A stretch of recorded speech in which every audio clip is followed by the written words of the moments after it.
마태복음 13장 44절에서 46절의 말씀에 천국은 마치 밭에 감추인 보화와 같다 하시고 또 극히 값진 진주를 구하는 장사와 같다 하신 이 말씀을 자세히 살펴서 밭에 감추인 보화와 진주 같은 확실한 천국 복음을 찾기 위해서 마음과 뜻을 기울이고 있는 감남원 교회 김기우라고 합니다.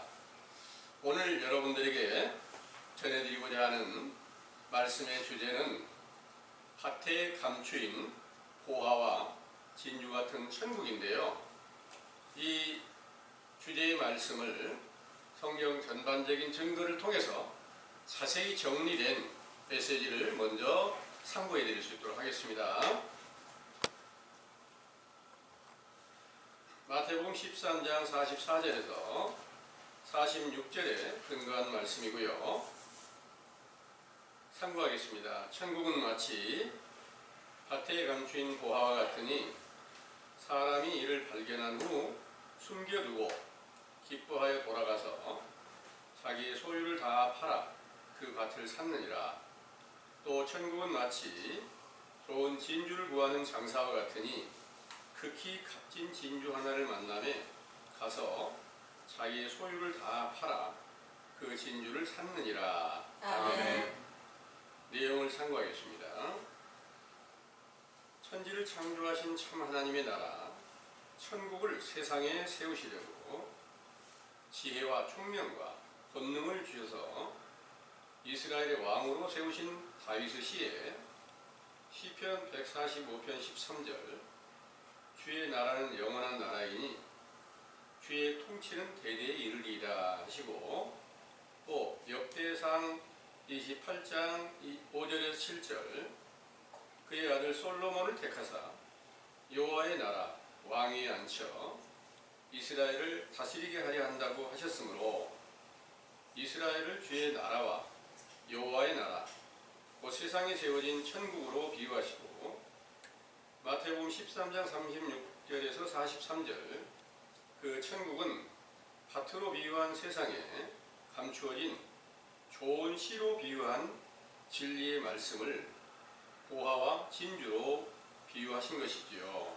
그 천국 곧 사도행전 1장 6절에서 8절 하늘에 속한 이스라엘을 회복하시려고 세상에 강림하신 예수께서 보화와 진주로 비유한 진리의 말씀을 전파하실 때 듣고 믿는 제자들의 근본은 외식하는 유대인 곧 패역한 이스라엘이 사람의 계명과 유전으로 교훈을 베풀던 목자와 교인들을 자기의 소유 곧 마가복음 10장 29절에서 30절 집이나 형제 자매와 부모와 자식과 전토로 비유하시고 이를 다 판 것 같이 그 모든 것들을 버리고 예수님을 믿으면 금세에 그 모든 것을 100배나 받게 하고 내세에 영생을 주신다고 약속하신 것입니다.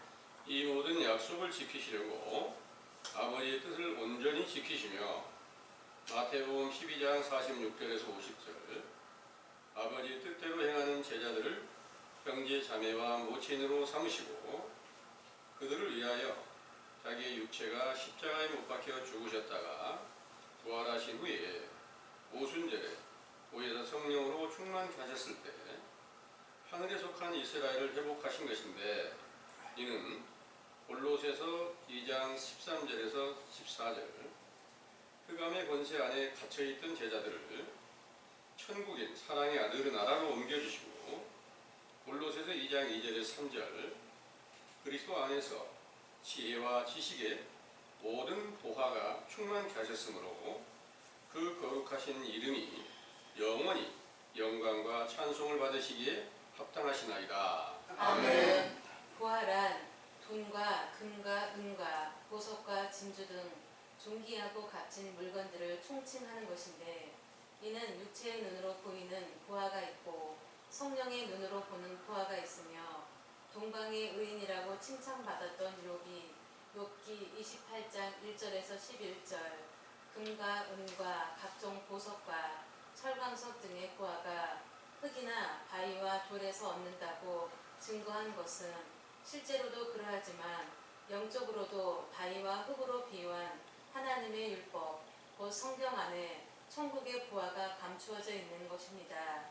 그러나 그 성경은 마가복음 4장 33절에 34절 비유로 기록하시고 사람의 계명과 유전을 쫓아 하나님을 경외하였던 외식하는 유대인들에게는 봉하여 영적 소경이 되게 하셨던 것을 회개하고 돌아온 제자들에게는 그 비밀을 열어 죄를 깨달고 자복하여 죄사함을 받게 하시고 예수께서 그리스도시며 아버지와 함께 계시는 천국이심을 믿게 하신 것이죠. 그 제자들에게 성령 세례를 베푸셨을 때 갈라디아서 2장 19절에서 20절 지혜와 지식의 모든 보화로 완전케 되신 예수 그리스도께서 새 생명이 되어 나타내시고 육체의 정욕과 탐심은 십자가에 못 박혀 죽게 하셨을 때 에베소서 2장 6절에서 8절 하늘이라고 하신 천국에 앉혀주셨으므로 천국은 마치 밭에 감추인 보화와 같다는 말씀이 제자들의 심령 땅, 곧 밭에서 예수 그리스도의 이름으로 나타나서 자랑하게 하신 것입니다.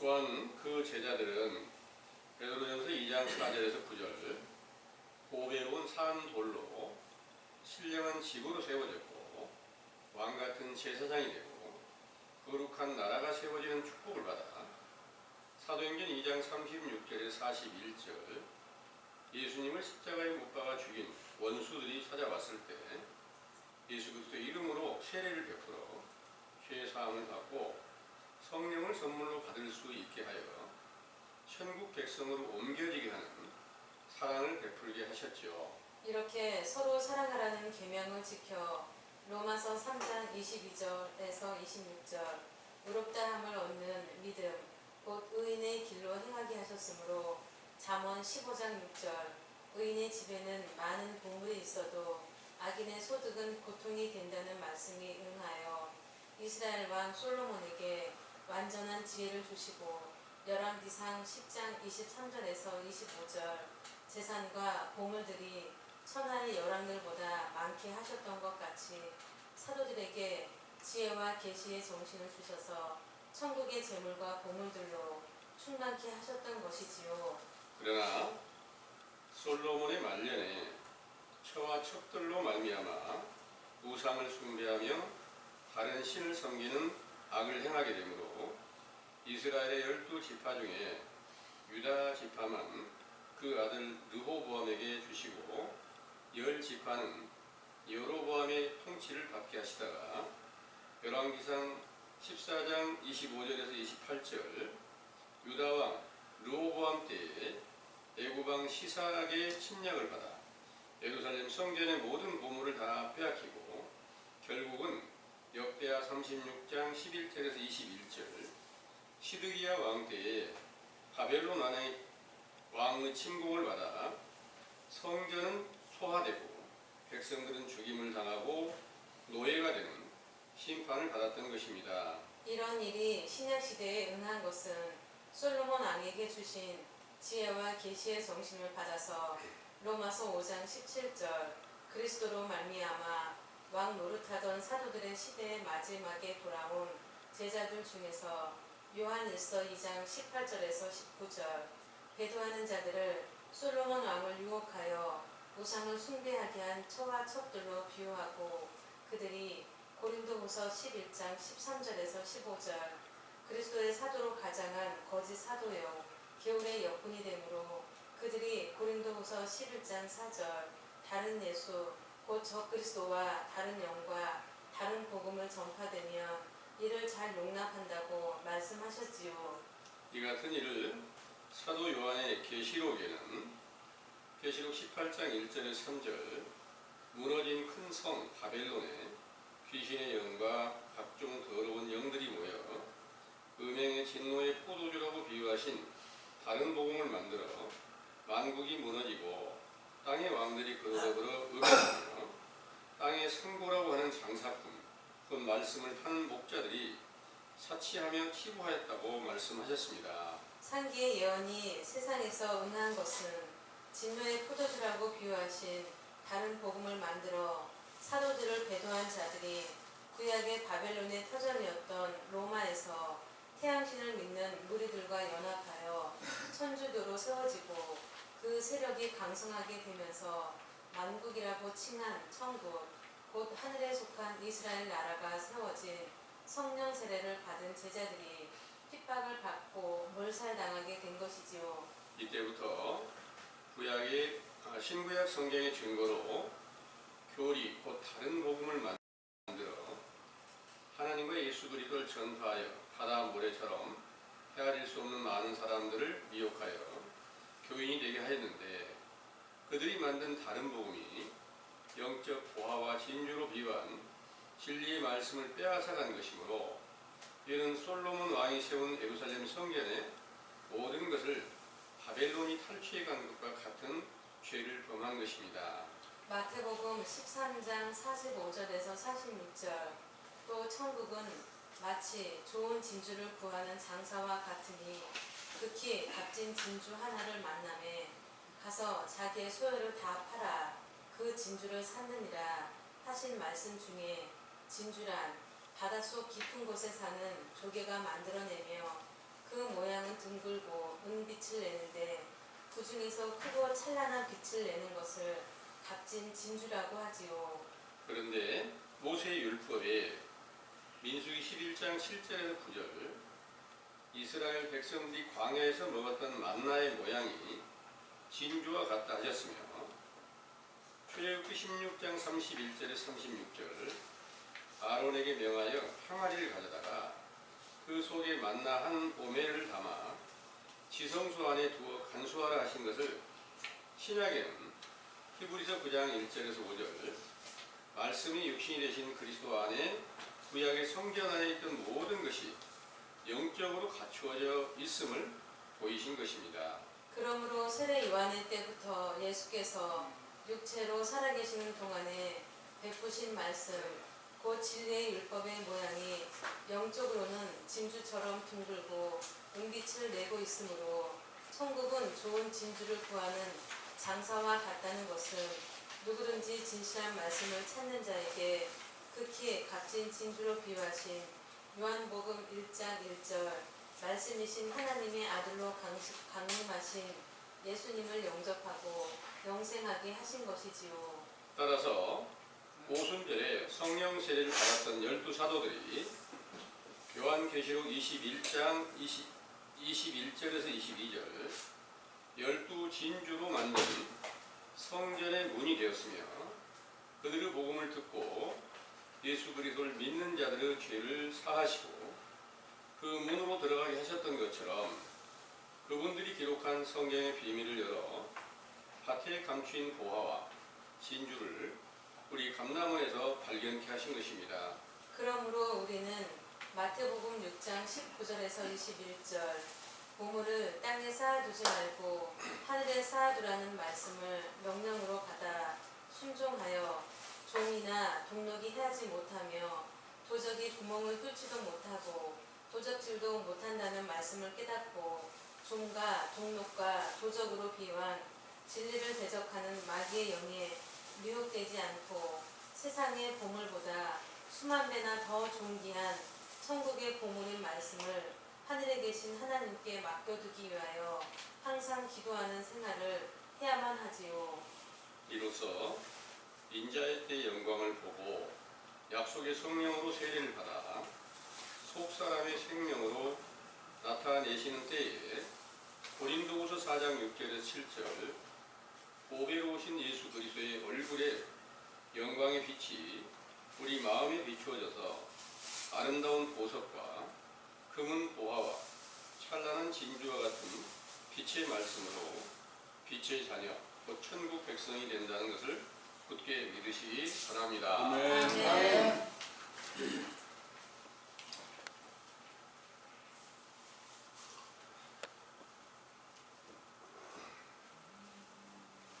잘 들으셨나요? 아멘.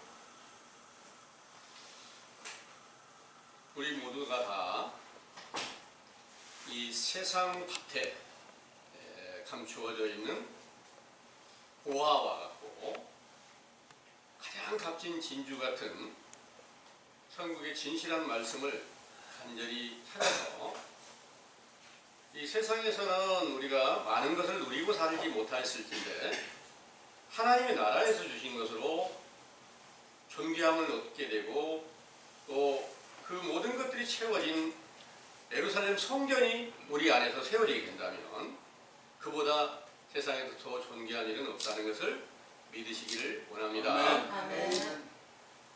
그런데 그 보화를 찾고 또 진주를 구하려고 하면 조건이 있어요. 이전에 가지고 있는 모든 소유를 다 팔아라 하는 말씀이십니다. 본문에 하신 말씀이세요. 본문의 말씀을 다시 한번 읽어드려 볼게요. 마태복음 13장 44절에서 46절을 참고해 주세요. 천국은 마치 밭에 감추인 보화와 같으니 사람이 이를 발견한 후 숨겨두고 기뻐하여 돌아가서 자기의 소유를 다 팔아 그 밭을 샀느니라. 또 천국은 마치 좋은 진주를 구하는 장사와 같으니 극히 값진 진주 하나를 만남에 가서 자기의 소유를 다 팔아 그 진주를 샀느니라. 아멘. 여기에서 값진 진주를 만나고 또 보화를 발견하게 되면 이전의 소유를 다 팔아라 그런 거예요. 이전의 소유 그러면 어떤 것일까요? 세상의 육신의 생각대로 보면 내 집이 있으면 집과 집안의 모든 그런 물건들과 내 통장에 있는 모든 돈이나 곳곳에 이렇게 많은 것을 부동산을 해줬으면 그 모든 것이 소유가 되겠죠. 그런데 그 소유를 다 팔고 예수님께로 돌아오고 또 그 보화를 찾기 위해서 그걸 다 팔으라고 한다면 실제로 가지고 있던 모든 것을 다 팔고 올 사람이 있을까요? 여러분들이 세상에 사는 기간 동안에 집 하나 멋진 거 준비하고 좀 재물을 충분히 쌓아서 통장에 가득히 채워 놓았는데 얼마나 고생을 하고 그렇게 놓았는데 그걸 다 팔고 오라고 하면 그것을 쉽게 하나님의 천국의 보화를 얻기 위해서 그걸 팔겠는가? 이 말씀을 한번 물어보는 거예요. 여러분들 그렇게 자신 있으세요? 혹시 다 팔고 오실 수 있어요? 없는 분들은 그냥 없으니까 그냥 다 털어버리고 가지고 이럴 수도 있어요. 그런데 이 말씀을 주시는 분이 예수님이세요. 예수님께서 그 교훈을 듣고 돌아온 사람들의 모든 소유를 다 팔아가지고 오라, 이런 내용은 아닙니다. 뭘 팔으라고 했느냐 한번 보겠습니다. 마가복음 10장 29절에서 30절을 한번 보겠습니다.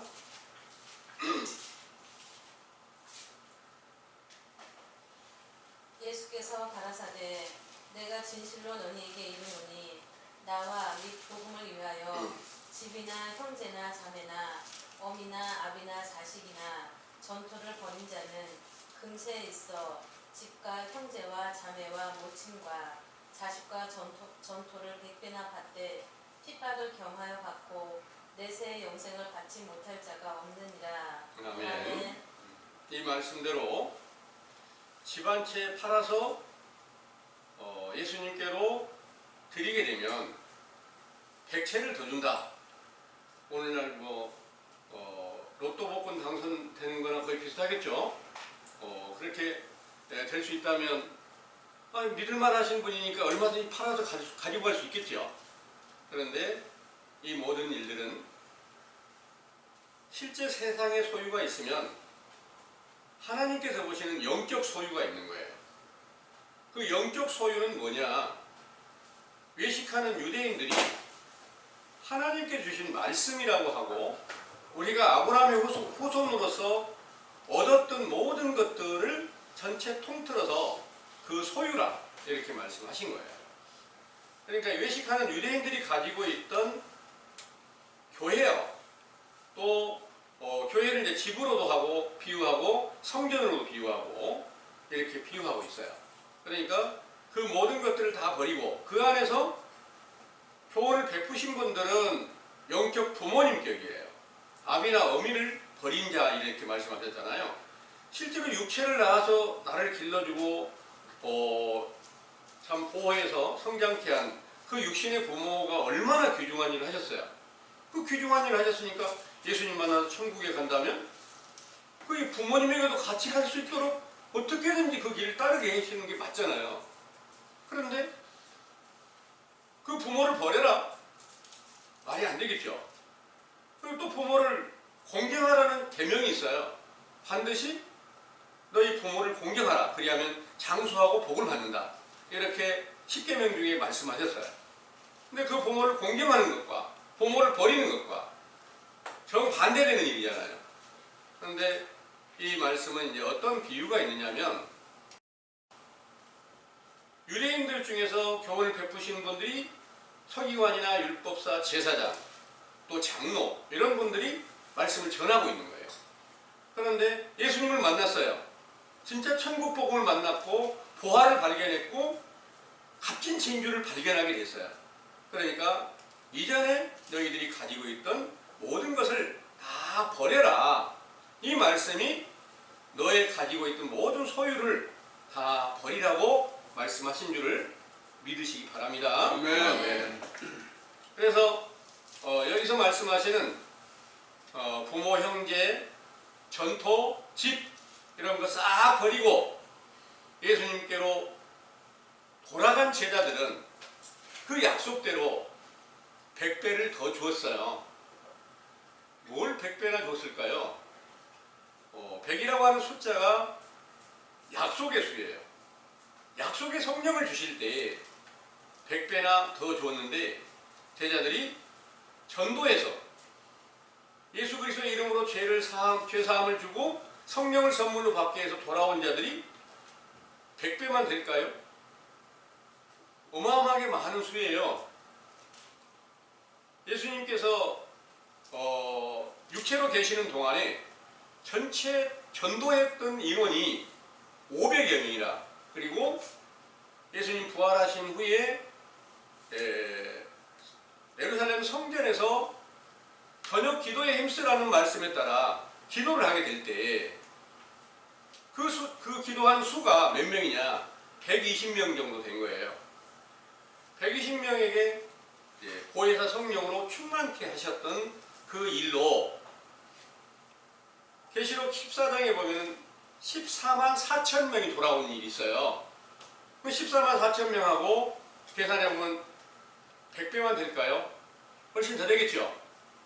그러니까 100배나 더 준다는 그 약속은 바로 실제로 숫자적인 개념이 아니라 약속의 성령을 주어서 너희들을 천국 백성으로 옮겨준다. 이 말씀이었던 것을 믿으시기를 바랍니다. 아멘. 그러면 오늘날 여러분들이 이 본문의 천국은 마치 밭에 감춰진 보화와 같고 지극히 값진 진주를 구하는 장사와 같다. 이 말씀대로 여러분들이 오늘 이 말씀을 듣고 그 보화가 어디가 감춰져 있을까?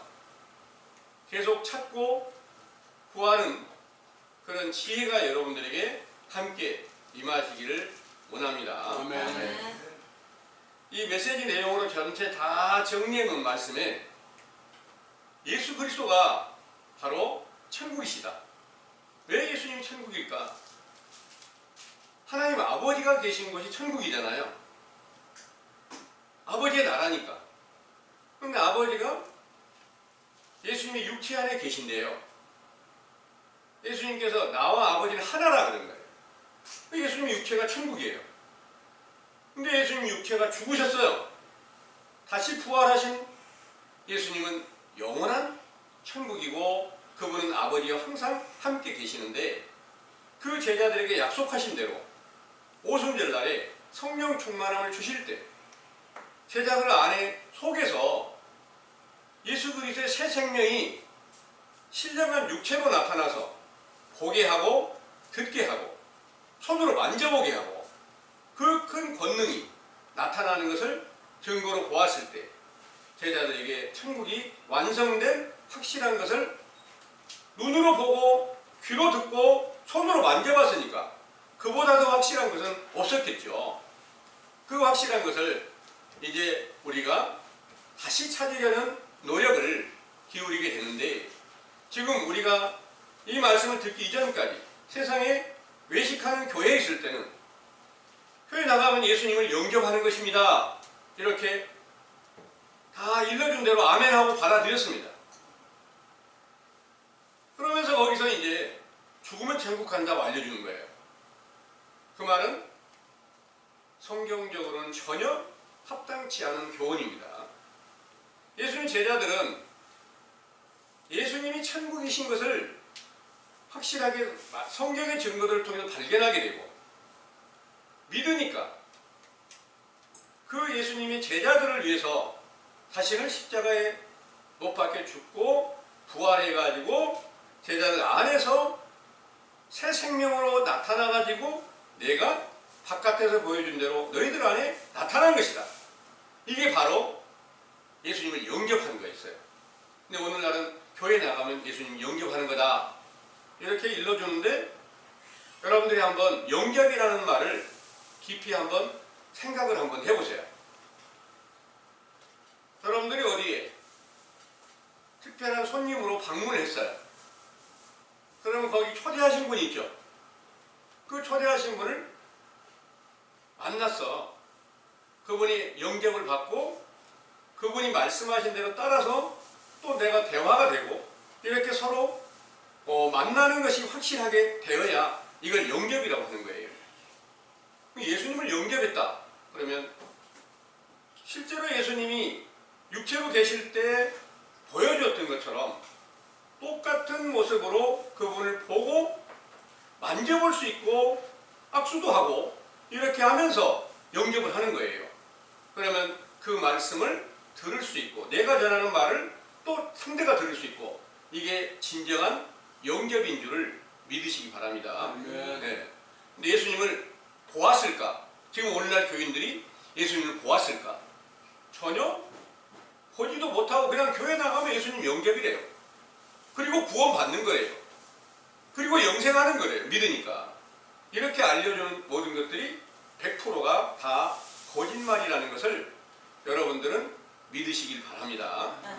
그리고 거짓말하는 모든 것들을, 거짓말하는 교회 안에 있던 모든 것을 싹 버리고 확실한 천국 복음을 찾아갈 때 비로소 밭에 감춘 보화를 발견하고 이전에 가지고 있던 모든 소유를 다 팔았다, 이 말씀이 여러분들 안에서 확실하게 오늘 정리하시게 되기를 원합니다. 아멘.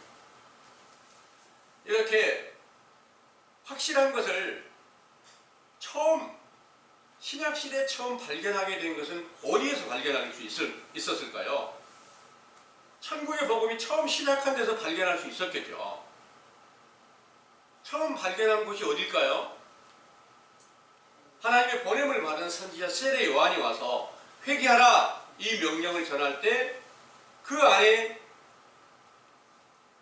주어진 그 복음이 바로 가장 값진 진주와 같은 만나가 그 안에 있고 보화와 같은 그 금과 은과 모든 돈과 모든 존귀한 것들이 세례 요한의 교훈 안에서 전해지는 거예요. 그리고 여러분들이 오늘 이 말씀을 듣는 것은 그 값진 것들을 여러분들이 듣고 있는데 이걸 깨달아야 값진 것인지 이게 그렇지 않은 것인지 가치가 있는 것인지 없는 것인지를 발견할 수 있게 되겠죠.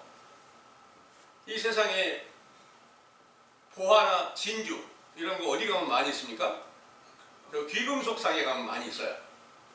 그런데 거기 가서 진짜를 발견하는 일은 그렇게 어렵지가 않게 발견할 수 있어요. 그런데 가짜 가지고 요게 진짜야 이렇게 딱 말해줬을 때 그걸 식별할 수 있는 것이 전문가가 아니면 참 쉽지 않아요. 네, 그러기에 가짜를 가지고 진짜라고 했을 때 오늘날 세상의 모든 교회가 다 우리는 교회에 나가서 예수님을 영접하고 천국에 갑니다 이렇게 말하고 있지만 이런 모든 것들이 100%가 거짓말이 되어 있다. 이건 성경에 기록한 그 말씀이세요. 그래서 이 가운데서 어떻게 해야 그 감추어져 있는 보화를 발견할 수 있고 또 가장 값진 진주를 만날 수 있을까? 여러분들은 선지자 세례 요한의 교훈을 지금 듣고 인자이신 예수님이 오실 길을 준비하는 그런 과정이 있습니다. 이로 인해서 그 확실한 증거를 살펴서 믿는다면 여러분들이 진실과 거짓을 정확하게 구별할 수 있다면 여러분들이 이제 가장 하나님께서 값지게 여기시는 보화를 발견한 것이고 가장 값진 진주를 발견한 그 사실을 믿으시길 바랍니다. 네. 그러면 이제 그것을 갖다가 그 값진 것들을 얻었으면 우리가 어떻게 해야 될까? 마태복음 6장을 한번 보겠습니다.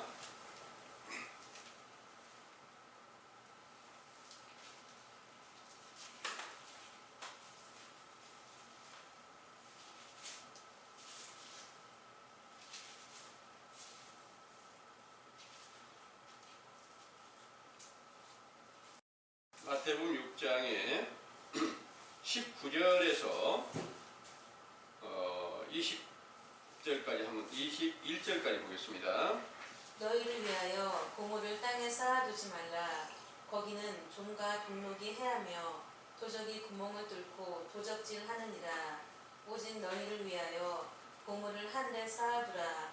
거기는 좀이나 동록이 해하지 못하며 도적이 구멍을 뚫지도 못하고 도적질도 못하느니라. 너의 보물이 있는 그곳에는 너의 마음도 있느니라. 아멘. 이 말씀을 가지고요 오늘날 이 세상의 교회는 여러분들이 가지고 있는 모든 소유를 다 바치라고 했지 않냐. 또 여기 봐라 너희 보물을 땅에 쌓아두지 말라고 그랬잖아. 하늘에 쌓아두라고 그랬잖아. 그러니까 가지고 있는 거 교회에다 갖다 바쳐야지. 귀한 거 있으면. 이렇게 말씀하실 때 아멘이에요. 목사님이 말씀하시니까. 네. 그런데 과연 여기서 말씀하신 예수님께서 말씀하신 이 내용이 실제로 육체의 눈으로 바라보이는 그런 보물을 교회 하나님께로 다 바치라고 하는 것일까? 이거 사실일까요? 그렇지 않습니다. 여러분들 안에 두세요. 그리고 하늘에 속한 보물, 그것을 땅에 쌓아두면 안 된다는 거예요. 땅이 어디예요? 땅은 우리의 심령, 하늘은 우리 안에 있는 하나님. 하나님 계시는 곳이 하늘이에요. 예. 그런데 실제로 하늘에 쌓아두려면 어떻게 해야 돼요? 어디 인공위성이나 타고 올라가서 멀리 어디 있으면 갖다 쌓아놓아야 될까요? 이런 거 아니잖아요. 예. 이 내용이 너희 보물을 하늘에 쌓아둘 수 있도록 하라. 이 말씀은 여러분들이 하늘나라에서 주어진 하나님께 보냄을 받은 선지자가 주어지는 진리의 교훈이 보물로 받았으면 이걸 가지고 뭘 하라는 말입니까? 회개하라 이 말씀이죠. 죄를 깨달았으면 회개하라는 거예요. 기도하라는 거예요. 이 일이 이루어지지 않으면 항상 내 안에 썩어질 것이 가득한데 계속 내 심령 속에서 썩게 하는 것들이 뭐냐? 좀이 있단 말이에요. 좀. 또 동록이 있다는 거예요. 좀과 동록이 뭐냐? 좀은 옷을 갖다가 삭혀버리는 일을 하잖아요. 썩혀버리는 일을 하잖아요. 그 옷이 뭐예요? 우리의 행하는 모든 일. 그러니까 사도들이 성령 세례를 받았을 때 그리스도로 옷을 입었는데, 그리스도로 옷을 입었는데 그것을 갖다가 삭혀버리면, 좀이 쓸어버리면 아무 가치 없게 되잖아요. 여러분들은 어떤 옷을 입어야 하나요? 선지자 세례 요한이 입었던 약대 털옷을 입고 물세례를 받아야 되는데, 그 약대 털옷을 입으면 그 털옷을 하늘에 하나님께 모든 걸 다 바쳐야 되는데 못 바치고 내 안에만 가지고 있으면 다 옷이 상하게 되는데, 무엇이 우리 안에 실제로 어떤 좀이 있을까요? 그런 건 아니잖아요. 마귀가 좀과 동록으로 비유를 한다는 거예요. 동록이 뭐냐 하면 구리를 녹슬게 하는 게 동록이에요. 구리가 뭐예요? 구리가 실제로 구리 덩어리 이거 가지고 있으면 아무 가치가 없는데, 구리를 납작하게 해가지고 반짝반짝 마광을 하게 되면 빛이 나죠. 이스라엘 백성들이 구리 거울을 가지고 자기의 형상을, 얼굴 형상을 보는 거울로 썼어요. 그러니까 성경의 모든 율법들이 구리로 비유한 율법들이 있다는 거예요. 이 구리로 비유한 율법을 반짝반짝 계속 마광을 하게 되면 내 영적 얼굴이 더러운 게 묻었나? 내가 어디 뭐 잘못돼서 내 얼굴이 좀 잘생겼나 못생겼나? 이런 것들을 발견하게 되는 거예요. 여러분들 한번 영적 얼굴 한번 봐보세요. 얼굴이 잘 비칩니까? 미남입니까? 미녀십니까? 이렇게 영적 얼굴로 나를 발견할 수 있는 이것이 바로 이게 구리 거울이고, 만약에 거기에 녹이 슬었어 그러면 얼굴이 안 보이죠. 녹이 슬면 구리 거울에가 녹이 슬어버리면 안 보인단 말이에요. 여러분들이 잘 보이면, 제일 먼저 잘 보이면 뭐가 나타날까요? 죄가 드러나게 돼요. 아, 내 더러운 것들이 얼굴에가 그리스도의 얼굴이 아니라 사나운 짐승의 얼굴이나 똑같네. 벌어지나 않네. 이런 죄를 깨닫게 하는 게 제일 첫 번째 거울이 하는 역할입니다. 여러분들 안에 확실한 구리 거울을 두고 반짝반짝 빛을 내서 내 자신의 부끄러운 모든 것들을 깨닫고 죄를 자복하는 회개를 이룬다면, 이게 진짜 보물을 내가 가지고 있는 거고, 이게 하나님께 영광이 된 줄을 믿으시기 바랍니다. 아멘. 또 도적이라 그랬어요. 도적이 빼앗아 간다 그러는 거예요. 도적은 어떤 것인지 여러분 알잖아요. 실제로 도적이 내 안에 있는 것들을 훔쳐갈 수 있어요? 네. 내 안에 있는 것을 훔쳐가는 게 도적으로 비유한 마귀예요. 네. 마귀가 어디에서 어떻게 주장을 할까요? 우리가 세상의 소욕대로 살려고 노력하면 그것은 하나님께서 보시기에 다 마귀에게 맡겨놓은 것이기 때문에, 육신의 소욕대로 살아가는 모든 것들이 마귀가 역사하고 그것이 바로 도적질하는 것이다. 도적놈이 빼앗아가는 거다. 이렇게 말씀하신 겁니다. 우리가 세상에 속해 있는데 육신이 살면서 하늘에 속한 진리의 교훈을 보화처럼 진주처럼 귀중한 것을 받아서 예수님이 어떤 분인지를 발견하고 모든 것을 완성시키신 예수님을 우리 안에 새 생명으로 나타나게 할 때, 사도들처럼 동일하게 되었을 때 이 일이 영원한 천국으로 완성되는 것인데, 그 일을 알려주는 그 교훈이 첫 번째 여러분들에게 보화와 진주로 가장 보배로운 것들로 여러분들에게 지금 전해드리고 있는데, 이걸 갖다가 내가 육신의 소욕대로 살고자 하는 소망에서 벗어나지 못하고 계속 교회 와서 예배 드리고 나면 또 나가면 내가 돈을 어떻게 벌지?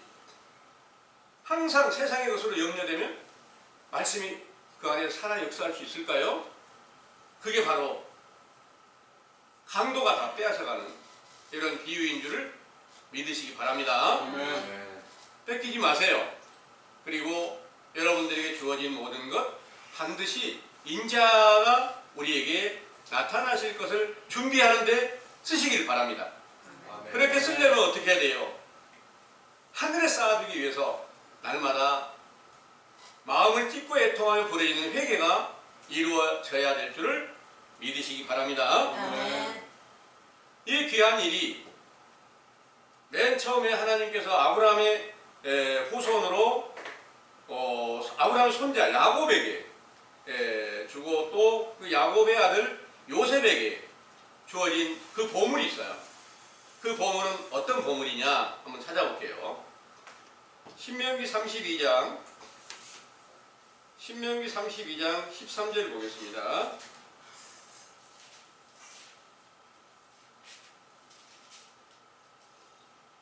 여호와께서 그로 신명기 32장 잠깐만요.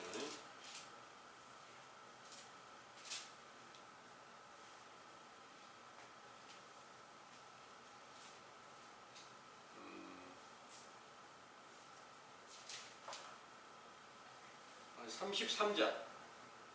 33장 13절에서 17절까지를 좀 읽어주세요. 16절까지만 읽어주세요. 요셉에 대하여는 일렀으되 원컨대 그 땅이 여호와께 복을 받아 하늘의 보물인 이슬과 땅 아래 저장한 물과 태양이 결실케 하는 보물과 태음이 자라게 하는 보물과 옛 산의 상품물과 영원한 작은 산의 보물과 땅의 보물과 거기 충만한 것과 가시떨기 나무 가운데 거하시던 자의 은혜로 인하여 복이 요셉의 머리에 그 형제 중 구별한 자의 정수리에 임할지로다. 아멘. 아멘. 여러분들도 요셉이 얻었던 복 받으면 괜찮겠죠? 아멘. 예, 요셉이 어떤 그 복을 받아서 어떤 일이 있었어요? 애굽의 총리가 됐어요. 그때 당시에는 종으로 팔려가지고 형제들한테 미움을 받았지만 결국에는 애굽 땅의 총리가 됐으니까 여러분들도 그처럼 하나님의 축복 받으면 좋죠. 그런데 이 축복의 내용이 13절의 말씀을 다시 읽어볼게요. 요셉에 대하여는 일렀으되 원컨대 그 땅이 여호와께 복을 받아 하늘의 보물인 이슬과 땅 아래 저장한 물과 태양이 결실케 하는 보물과 태음이 자라게 하는 보물과 옛 산의 상품물과 영원한 작은 산의 보물과 땅의 보물과 거기 충만한 것과 가시떨기 나무 가운데 거하시던 자의 은혜로 인하여 복이 요셉의 머리에 그 형제 중 구별한 자의 정수리에 임할지로다 하셨어요. 요게 우리에게 임하기만 하면 이 세상에서 최고의 축복을 받는 거예요. 이 축복은 반드시 예수님께로 반드시 응하였고 또 예수님을 영접했던 사도들에게 똑같이 응한 것 같습니다. 그래서 여기에서 하늘의 이슬을 보물이다 이렇게 말씀하셨는데 이슬이 뭐예요? 신명기 32장 2절을 보면 비와 이슬을 하나님 나라의 교훈으로 비유를 합니다. 그러니까 여기서 그 보물이 이슬 같은 보물이 또 물 같은 물 같은 보물 이런 것들이 땅에 저장한 물 이런 것들이 지금 여러분들이 듣고 계신 천국의 확실한 복음으로 진실과 거짓을 정확하게 구분해서 신실한 것을 발견할 수 있으면 이게 바로 여기서 요셉이 하나님께서 주신 축복을 받았던 것과 동일한 축복을 함께 여러분들도 받으시게 되는 줄을 믿으시길 바랍니다. 아멘. 네, 잘 안 믿으신 것 같아요. 아멘 소리가 별로 크질 않아. 그래서 이 복보다 이런 보물보다 세상의 것 좀 그냥 많이 주면 안 될까? 이렇게 생각을 가지신 분들이 혹시 있을까 싶어요. 그런 생각 가진다고 다 채워주실 수 있으면 좋은데 마음으로 원한다고 그게 되는 게 아니에요. 진짜 하나님 앞에 하나님께서 원하시는 것을 찾아가잖아요. 그러면 전능하신 하나님께서 필요한 모든 것들을 알고 계셔요. 그거 구하지 않고 하늘나라의 것을 구하고 있는 사람에게 얼마나 고맙고 감사하시겠어요. 그때 모든 것을 주실 수 있는 하나님께서 세상의 것도 반드시 주실 수 있다는 것을 믿으시기 바랍니다. 아멘. 이런 모든 일들은 아브라함에게 약속하신 것이었고, 이삭에게 그 약속이 이루어졌고, 야곱에게 축복하실 때도 똑같은 축복이 임하여졌고요. 이 일을 신약시대의 예수님께서 아브라함의 하나님, 이삭의 하나님, 야곱의 하나님으로 완전케 하시기 위해서 세상에 강림하셨을 때 모든 약속이 완전하게 지켜질 것을 가르치시면서 너희는 하늘나라의 보물을 내가 가지고 있으니까 너희들이 내게 구하라. 그러면 주겠다. 찾으라. 그러면 내가 찾아갈 수 있게 하겠다. 반드시 찾게 하신다는 약속대로 예수님께서 그 약속을 사도들에게 지켜주신 줄을 믿으시기 바랍니다. 아멘. 이 일이 이루어졌을 때 바로 사도 바울께서 증거한 말씀을 찾아볼게요. 골로새서 1장 13절에서 14절의 말씀을 보겠습니다. 골로새서입니다. 그가 우리를 흑암의 권세에서 건져내사 그의 사랑의 아들의 나라로 옮기셨으니 그 아들 안에서 우리가 구속 곧 제사함을 얻었도다. 아멘. 아멘. 여기에 13절에 14절은 그가 우리를 흑암의 권세에서 건져내사 그의 사랑의 아들의 나라로 옮기셨으니 그랬는데, 실제로 사도들이 흑암이라고 하는 그 어둡고 캄캄한 곳에만 있었을까요? 영적으로 그렇다는 그 말입니다. 영적으로 예수님이 육체로 살아계실 때까지는 죄와 허물이 뭔가를 알려드렸고요. 여러분들에게도 지금 죄와 허물이 뭔지를 분별할 수 있는 교훈이 전해지고 있습니다. 여러분들, 내가 흑암의 권세 아래 갇혀져 있다. 혹시 이 사실을 인정하고 계시나요? 인정하시나요? 잘 안 하죠. 그리스도의 참 빛이 여러분들 안에 모든 성경의 완성하신 그리스도가 참 빛으로 비춰주심이 아니라면 흑암의 권세 아래 갇혀져 있다는 거예요. 여러분들 안에 그리스도가 계시는데 그분이 흑암의 권세에 갇혀져 있다는 거예요. 흑암의 권세에 갇혀지신 그분이 살아서 일어나실 때 제자들이 사랑의 아들의 나라로 옮겨졌다. 이 말씀하신 거예요. 사랑의 아들의 나라가 참 빛을 비추시는 천국이심을 믿으시기 바랍니다. 아멘. 이 일이 이루어졌을 때 골로새서 2장 2절에서 3절의 말씀 한번 읽어보겠습니다. 이는 저희로 마음의 위안을 받고 사랑 안에서 연합하여 원만한 이해의 모든 부요에 이르러 하나님의 비밀인 그리스도를 깨닫게 하려 함이라. 그 안에는 지혜와 지식의 모든 보화가 감추어 있느니라. 아멘. 그리스도 안에 그 2절 3절의 말씀에 그 안에는 지혜와 지식의 모든 보화가 감추어 있느니라 그랬습니다. 이 보화는 세상에서 우리가 알고 우리가 찾고자 원하는 그런 육신의 것보다 수천 수만 배 존귀한 것이어서 영원한 것이고, 여러분들이 이 세상에서 육체로 사는 기간 동안에 세상에 있는 보물들을 다 소유하고 있다 할진데 육체가 떠나고 나면 아무 소용이 없어요. 근데 하늘의 것은 영원하다는 거예요.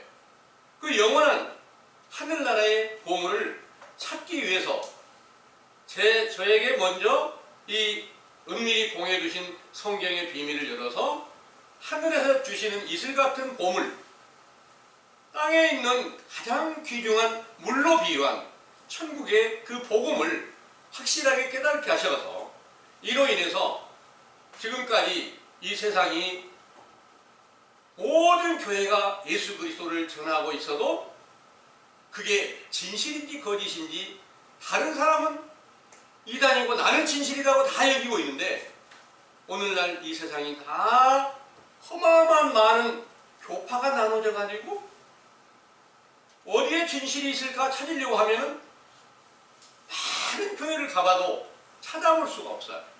그러다 보니까 좀 깊이 생각을 가진 분들이 하는 말씀, 오늘날 예수교회에 예수는 없다, 이런 말씀을 계속해서 책으로 쓰고 증거를 하시고 있는 거예요.